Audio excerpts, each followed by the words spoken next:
कि विकार होते हैं जो पढ़न संबंधी लिखने संबंधी, उसमें से एक क्वेश्चन था, फिर ब्लूम से था, बहुत मतलब ऐसे हैं जो कि सीटेट वाला से भी आ सकते हैं। लर्निंग डिसेबिलिटी से भी क्वेश्चंस थे, डिसलेक्सिया, डिसग्राफिया, डिसकैलकुलिया। हाँ तो मेरा तो एस्टेट इतना जल्दी लिया जा रहा है, तो आपको क्या लगता है कि बीपीएससी का बहाली फिर से आने वाला है, बीपीएससी टीआरई का? एकदम बेशक ये जरूर आने वाली है और बहुत वो बिल्कुल इजी था, उसमें इजी टू मॉडरेट लेवल।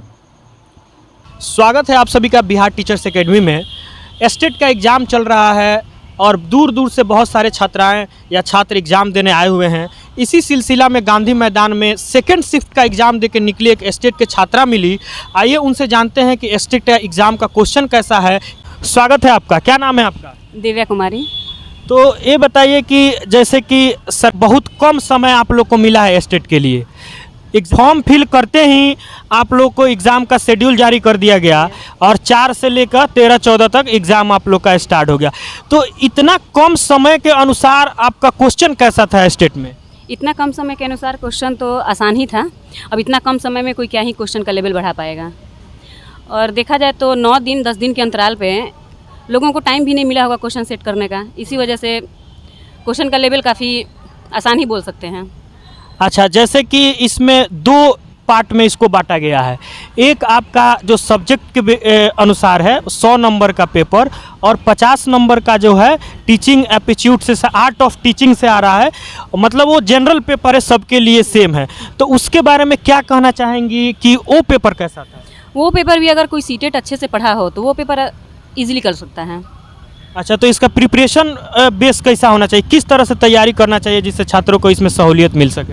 मैं तो कहूँगी कि छात्रों को अपने बेसिक नॉलेज को ही बढ़ाना चाहिए, उसी को और आगे बढ़ाते रहना चाहिए, उसी पे वर्क करना चाहिए, क्योंकि बेसिक से ज़्यादा सवाल पूछे गए हैं। अच्छा, जैसे कि आप कह रही हैं कि जो 50 नंबर का क्वेश्चन है उसमें जो है सीटेट बेस्ड बहुत सारे क्वेश्चन है ना, तो यानी सीटेट का जो तैयारी किए हैं उस पर वो लोग थोड़ा सा देख लेंगे तो हो जाएगा उनका? हाँ, एकदम हो जाएगा, क्योंकि बहुत सारे क्वेश्चन ऐसे आए जैसे कि ये बोल सकते हैं कि जितने भी विकार होते हैं जो पढ़न संबंधी लिखने संबंधी, उसमें से एक क्वेश्चन था, फिर ब्लूम से था, बहुत मतलब ऐसे हैं जो कि सीटेट वाला से भी आ सकते हैं। लर्निंग डिसेबिलिटी से भी क्वेश्चंस थे, डिसलेक्सिया, डिसग्राफिया, डिसकैलकुलिया। हाँ तो मेरे शिफ्ट में जो आया था वो था डिसलेक्सिया।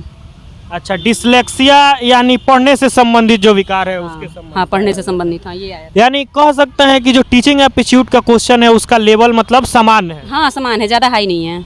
अच्छा, और सब्जेक्ट बेसिस पे जो हो रहा है उसके बारे में क्या कहना चाहेंगे, उसको किस तरह से पढ़ना चाहिए? उसमें थोड़ा सा एक है जो कि नया देखने में आया है, इंस्टॉलमेंट वाले क्वेश्चन, कि पहले नगद भुगतान किए फिर उसको किस्तों में किए, या एक मैथ का पेपर था आज आपका? यस, मेरा मैथ का पेपर था। तो उसमें है कि चक्रवृद्धि ब्याज वगैरह पूछा गया है, इंस्टॉलमेंट वाले क्वेश्चन पूछे गए हैं, या बोला जाए तो बहुपद में से भी पूछे गए हैं। तो ऐसे हैं जो कि 10th तक में ही इंसान अगर अपना अच्छे से तैयारी करे तो उसका हो सकता है।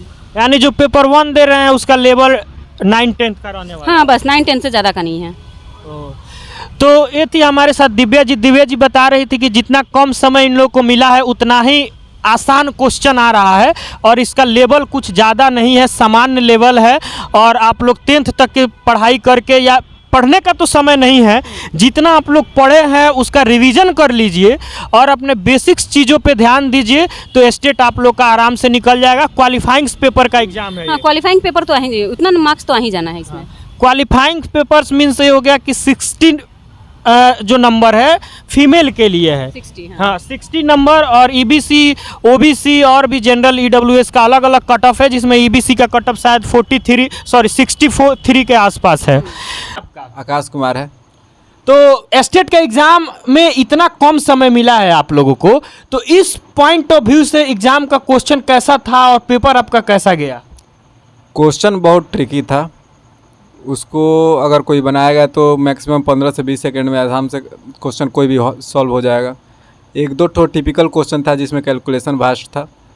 कैलकुलेशन किस में भास्ट था? जैसे कि मैथ का पेपर है तो मैथ का तो आज ख़त्म हो गया, लेकिन जो एक पेपर था शिक्षण कला एवं अदर में जो था आर्ट ऑफ टीचिंग, तो 50 नंबर का जो जनरल पेपर होता है उसका लेवल किस तरह था? क्योंकि वो पेपर सब छात्रों के लिए होता है, तो वो बताइए कैसा था? वो बिल्कुल इजी था, उसमें इजी टू मॉडरेट लेवल।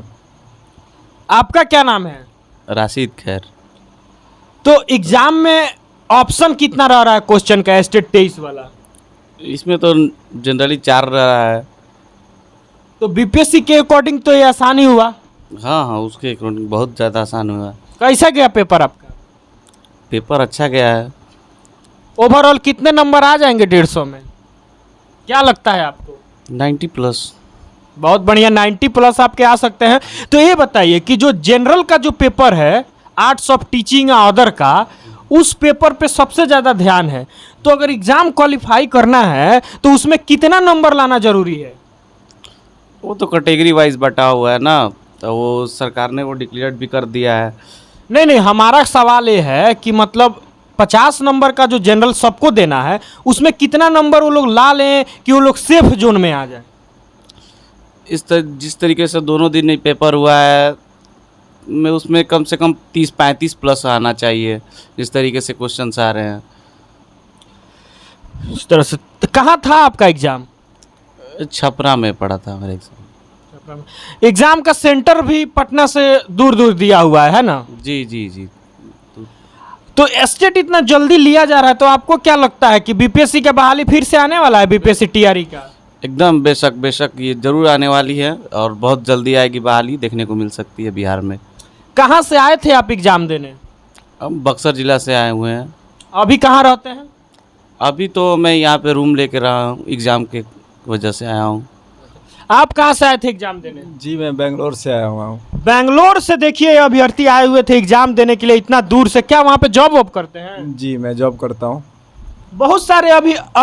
बहुत सारे ऐसे अभ्यर्थी हैं जिनके उम्मीदें बिहार के वैकेंसी पर टिकी हुई हैं, जो ये सोचकर बहाली के इंतजार में उम्मीदें छोड़ के कहीं दूसरे जगह, दूसरे शहर में रोजी रोटी के तलाश में चले गए हैं। उन लोगों का भी उम्मीद अब बिहार सरकार पे जाग उठा है और बिहार सरकार से वो लोग यही उम्मीद कर रहे हैं कि बहाली जितना से जल्दी हो सके, जितना जल्दी से जल्दी हो सके आए और इन सारे अभ्यर्थियों का जॉब हो जाए और इन लोगों के लिए रोजी रोटी के लिए सोचने का मौका नहीं मिले।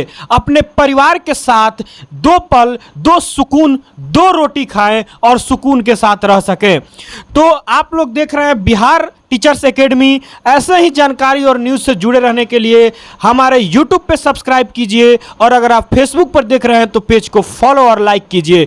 मिलेंगे, फिर मिलेंगे, जल्द मिलेंगे, बार बार मिलेंगे, हर एक बार मिलेंगे। धन्यवाद। Thank you so much.